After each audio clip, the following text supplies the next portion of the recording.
This is how you can manipulate anyone into giving you what you want if you understand the dark psychology technique, foot in the door. He managed to get the girl who always rejected him to join him for an ice cream.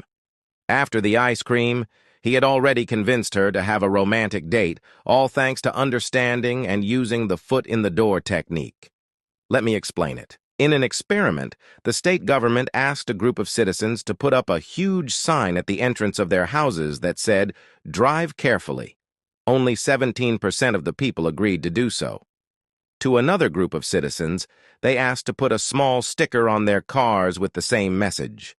Since it was less conspicuous, everyone agreed. After a month of using it, they were asked the same thing as the previous group, to put up the huge sign in front of their houses. This time, 76% of the people agreed. You might be wondering, why was there a 59% difference between the two groups?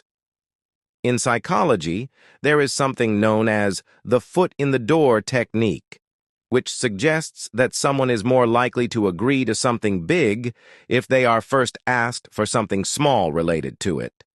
Let's take a leap into the water as an example.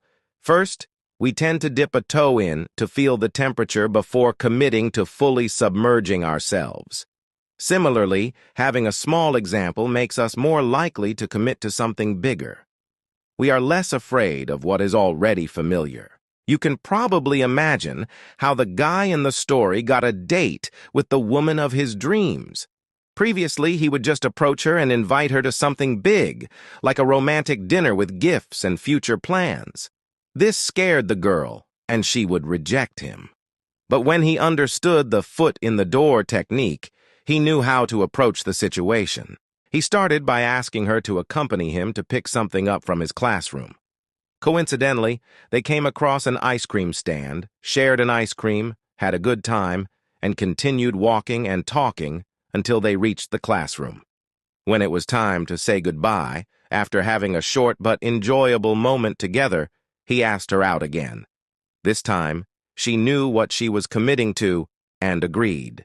Just like how people agreed to the large sign after having the small one, she had already dipped her toe in the water and felt ready to take the plunge with him. Starting with something small makes it easy to achieve something big later on.